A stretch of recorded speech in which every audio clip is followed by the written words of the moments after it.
Hello everyone, and welcome to this demo in which we will show how to deploy an Helm chart with Terraform. For this demo, we will use a local configuration using Minikube on an Ubuntu WSL machine. There are some other requirements which are specified inside this README. We will start by starting a Minikube cluster, Minikube Kubernetes cluster locally with the command minikube start, which will create some resources and the necessary workloads for keeping this cluster up.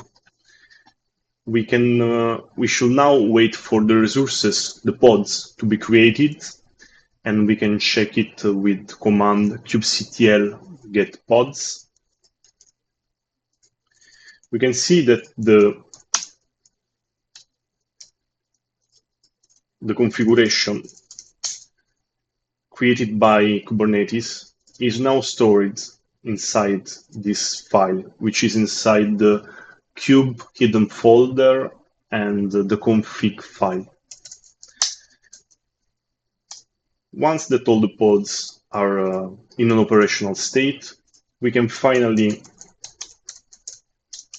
create a namespace that we will use for this demo, which we'll call Terraform namespace.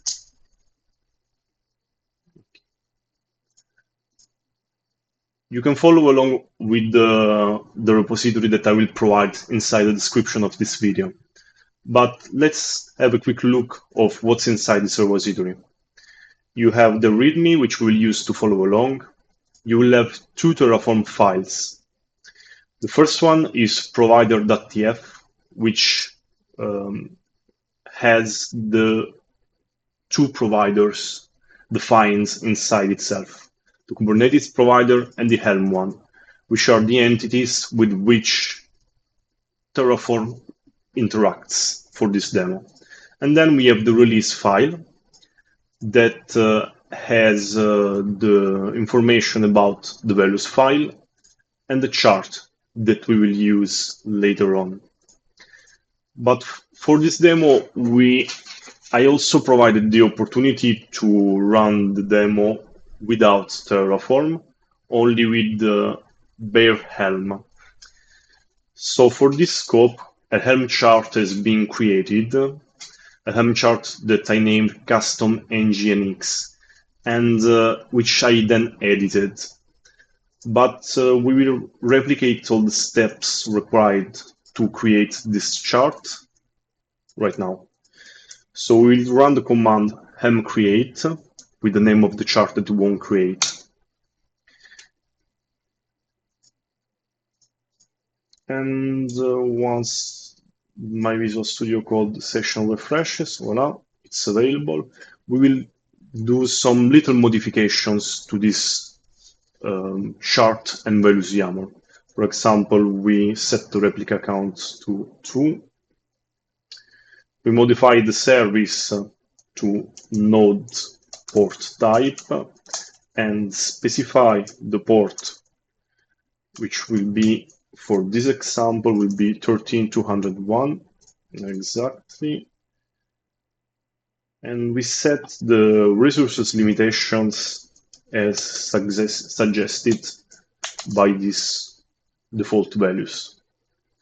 Considering that we added the node port, we should add the possibility to implement inside the chart. And this is done inside the service YAML file. So we will add a value called node port, and we will retrieve it from values.service.nodeport, which is specified inside the values file. So let's check if everything is like we planned. So we can now install the chart using the command helm install with some customizations. So we will give the value that we want to, the name that we want to give to the created chart. We will give the directory in which the files required for the chart are. We will give the path of the developer YAML and the namespace where to apply the modifications. So we just applied all the modification, created workloads and the other required Kubernetes resources with just this command. And in this case, the Helm chart provides us with this prompt with some useful information about where the service is exposed. So we can just curl this address to check that an nginx instance of the pod, of the spinning image, is running. So we can also check that the Helm chart is installed by specifying with the command helm list, by specifying namespace in which to search. So the namespace is Terraform namespace. And we can see that there is this chart deployed on this namespace with revision 1. In case you need to upgrade the chart for a reason or another, you can do this by running the helm upgrade command. And by checking again, you can see that the revision of this chart is now set to true. We can now check the created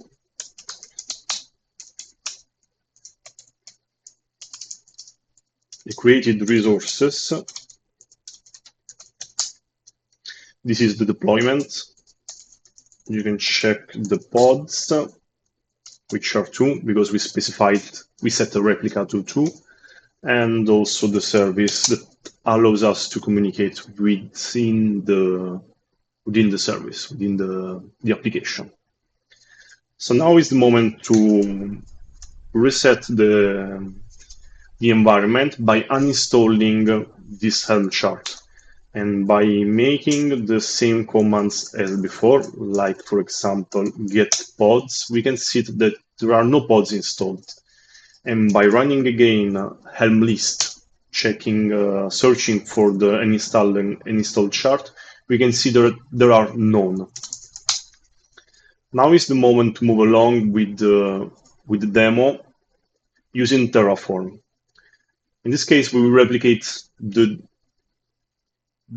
modifications made to infrastructure, but we will perform it with the Helm provider using Terraform. For this case, we just need to create the target Z. I'm just deleting now to showing that this command will create the Helm chart, the package of the Helm chart. And the command is helm package with the folder of the Helm chart. And we can see that and then the Helm chart package has been created. And this will be used by Helm, by Terraform, sorry. And is referenced inside this file. So now is the moment to use Terraform. And for this, we will run Terraform init in order to initialize the working directory.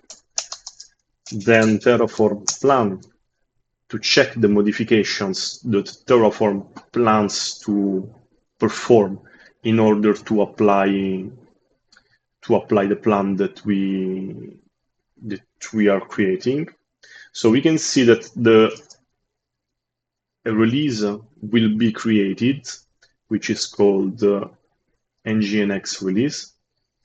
And these are all the objects that will be created along. In order to apply those modifications, we will run the command terraform apply and reply yes when prompted. We can see that Terraform completed successfully the applications of the plan. So we can check what happened with the same command as before. We can see that again the deployment is available. The 2 pods are available as before, and the service, again, the service is available too. We can also see that the Helm chart has been installed again, and now it's called the custom nginx release, and it has been updated just 1 minute ago. And as before, we can run the curl command against the IP, and an nginx will reply us. And we can also see that the nginx is replying also through the browser. I think that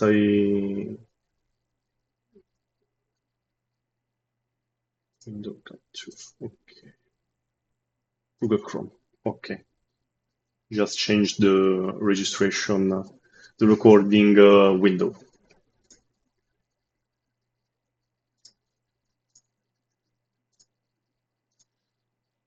And this is it for this demo. We can now tear down all the resources created with Terraform with the command Terraform destroy and reply yes when prompted.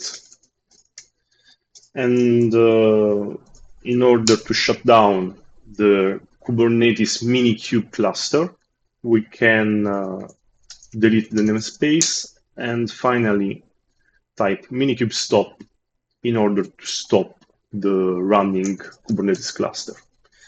We can see that now kubectl get pods will reply us that there is no API running and there is no Kubernetes API running. And that's all for this video. Thanks for watching and have a great day.